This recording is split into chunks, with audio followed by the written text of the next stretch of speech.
بسم الله الرحمن الرحيم، والصلاة والسلام على أشرف المرسلين. بنجد ترحيب بكم على قناة أبرار التعليمية والتجارية. النهاردة هنقدم المحاضرة السادسة في إعادة التأمين، وهسيب لحضرتك في صندوق الوصف كل الفيديوهات والمحاضرات السابقة في مادة إعادة التأمين، وإن شاء الله بإذن الله هننزل فيديو في نفس الميعاد من كل يوم خاص بمواد الشعب المختلفة. فحضرتك فعل إشعارات علشان لو كانت الشعبة تهمك أو المواد دي مهمة بالنسبة لحضرتك تبقى متابع المادة كلها. يلا بينا على بداية المحاضرة. الدرس بتاع النهاردة وأجندة العمل بتاعتي النهاردة هتتكلم عن أهم الطرق الفنية لإعادة التأمين. هنتكلم عن تعريف الطرق النسبية لإعادة التأمين، وعندي النوع الأول الطريقة النسبية لإعادة التأمين، وعندي طريقتين: طريقة الحصص أو الأنصبة وطريقة الفائض.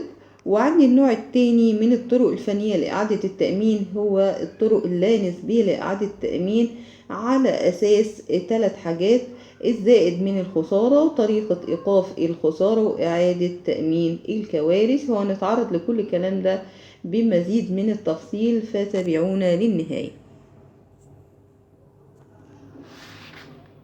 معنى كلمة الطرق الفنية لإعادة التأمين، طبعا بيجي لك السؤال ده أكمل. السؤال بدايته: من الطرق الفنية لإعادة التأمين نقط ونقط، بيبقى على أساس نسبي أو على أساس غير نسبي. هنتعرض للمقصود بالطرق النسبية، معناها تلك الطرق التي يتم فيها اقسام الخطر بين المؤمن والهيئة المسندة، وتتم المشاركة بشأن الأقساط ومبالغ التعويضات على أساس نسبة معينة متفق عليها. طيب هناخد مزيد من التفصيل بخصوص التعريف دوت. يعني حضرتك الهيئة اللي هي الهيئة الأصلية اللي هي شركة التأمين الأصلية بتتفق مع الهيئة المسندة، علشان الكلمة دي أنا هكررها كتير قوي، اللي هي شركة إعادة التأمين، إن هي نروح نأمن عندها جزء من الأخطار اللي هي فوق طاقة الاستيعابية. وطبعا القسط اللي هيجينا من المؤمن هنبتدي نديه لهيئة إعادة التأمين. وطبعا هيئة إعادة التأمين عن طريق الأخطار اللي هي مغطياها ومأمنة عليها هتدفع تعويضات على أساس نسبة احنا متفقين عليها بين الشركتين، اللي هي الشركة الأصلية وشركة إعادة التأمين. ده اسمها طرق نسبية، وكل الشركات بتعمل كده، بتروح تتفق. طبعا هناخد مثال عشان المعلومة تبقى قريبة.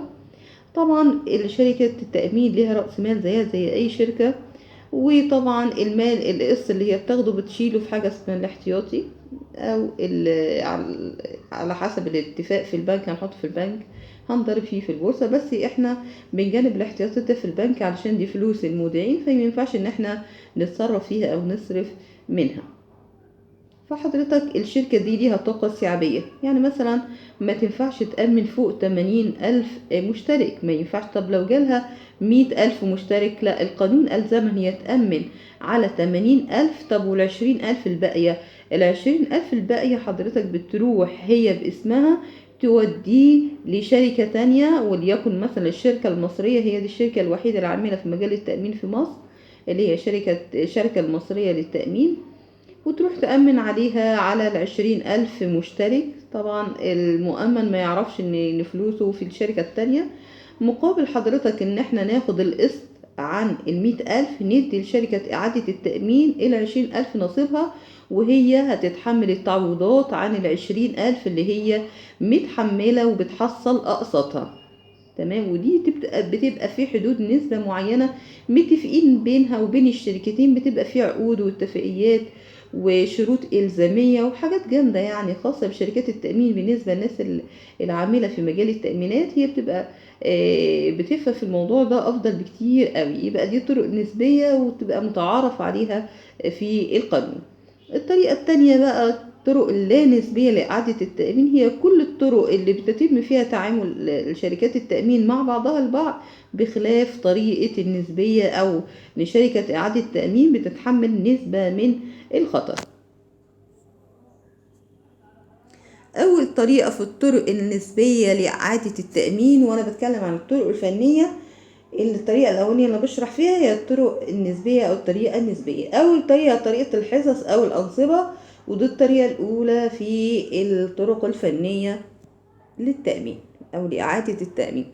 إيه بقى طريقة الحصص أو الأنصبة؟ من اسمها إن الشركة الأصلية تمام بتتفق مع شركة إعادة التأمين وهي الشركة المصرية إن هي هنأمن في حدود 10% من طاقتها فوق طاقتها الاستيعابية، يبقى دي هنتحمل الخطر في حدود هذه النسبة، يبقى دي حصتنا أو ده نصابنا من تحمل الخطر، مش بتحمل كل الخطر عن الشركة الأصلية.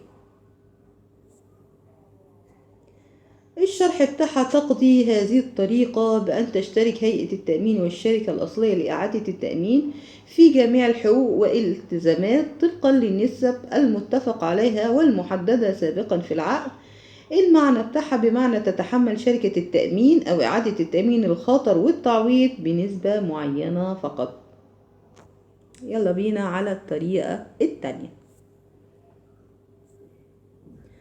الطريقة التانية بتاعتي، خد بالك معايا في نهاية الفيديو ان شاء الله انا هسمع لك كل العناصر، فحضرتك ركز شوية وبص في التعريف بتاع الطريقة، هيجيلك اجمل، هيجيلك صح وغلط بإذن الله. بعد ما اخلص المادة العلمية هننزل بقى كل امتحانات النماذج محلولة، وهننزلها ان شاء الله على قناتنا على التليجرام، هننزلها PDF لو حضرتك حابب تحلها وتحفظها وتذاكرها، مش هتلاقي ان شاء الله اي مشاكل قدامك. بس اهم حاجة تكون حضرتك عندك طموح انك انت توصل لهدف معين، فاحنا بناخد بايدك ونساعدك، وده طبعا كله بفضل ربنا سبحانه وتعالى. يبقى طريقة الفائض معناها تعتبر من الطرق النسبية في إعادة التأمين. الطريقة النسبية زي ما احنا قلنا من الطرق الفنية اللي احنا بنشكل بيها طبيعة العقد، وهي تعني اقتسام الأخطار الناتجة عن حد الاحتفاظ، بمعنى اقتسام الأخطار الكبيرة فقط التي تزيد عن حد الاحتفاظ. أنا قلت لك في بداية الفيديو إن حد الاحتفاظ إن كل شركة ليها طاقة ما تقدرش تتعدى الطاقة دي، تمام، علشان ما تحصلش مشكلة. لأن لو شركة التأمين كانت بتدار بأسهمها في البورصة والشركة وقعت، تمام، فطبعا كل المودعين أو المؤمنين عندهم مش هيلاقوا فلوس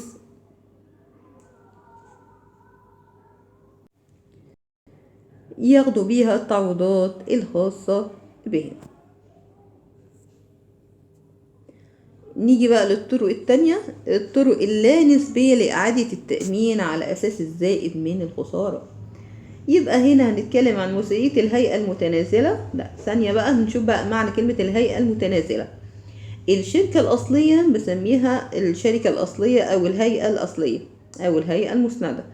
لما أنا بتنازل عن جزء من الخطر بتاعي والتأمين بتاعي لشركة تانية، فمش كل شوية هقولك الشركة الأصلية لإعادة التأمين أو الشركة المصرية، لا، فأنا بسميها هيئة الشركة المتنازلة، تمام، اللي قبلت يعني التأمين ضد الخطر ده. يبقى إذا ما زاد مبلغ التعويض عن الحد الأقصى المتفق عليه، تمام، سواء كانت حادثة واحدة أو خطر واحد خلال مدة العقد، وينشأ التزام الهيئة المسندة إذا تعدى مبلغ التعويض الحد المتفق عليه بنسبة 10% مثلا، فالقسط يرتبط على أساس النتائج الفعلية وخبرتها في السوق. لا ركز بقى معايا عشان الموضوع ده موضوع كبير، خد بالك معايا. دلوقتي الطريقة دي الزائد من الخسارة، احنا اتفقنا ان الشركة الاصلية اللي هي شركة اللي انا بأمن عندها شركة التأمين وشركة اعادة التأمين ماضيين مع بعضهم عقد. في بعض انواع العقودات او التعاقدات ان حضرتك مش هتدفع تعويضات للمؤمنين، اذا زادت التعويضات عن حد معين حضرتك هتدفع معاه، حضرتك هتتحمل معايا جزء من الخطر. طيب ما زادتش، خلاص هنتفق ان احنا ماشيين بنسبة معينة. يبقى احنا كده اي اساس عشان شركة التأمين تاخد بالها كويس وتنقي تعويضاتها او تأميناتها اللي هي تأمن عليها بطريقة كويسة. يبقى شركة التأمين الأصلية لازم تهتم بقى بفحص التأمينات اللي جاية لها والسؤال عنها كويس في السوق والاطمئنان للبيانات وصحة البيانات. طبعا بخبرتها بتقدر تقولك ان انا هخسر في التأمين ده او التأمين ده هيكسبني او يخسرني، طبعا بسبب سمعتها في السوق، ف بتقدر تعرف اذا كان الخطر ده هيسبب لها خسارة ولا لا. طيب احنا شركة التأمين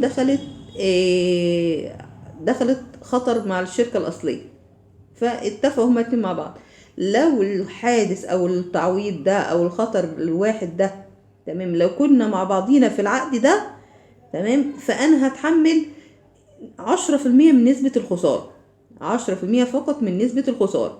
تمام، معناها ان 90% من نسبة الخطر هتتحمله الشركة الأصلية.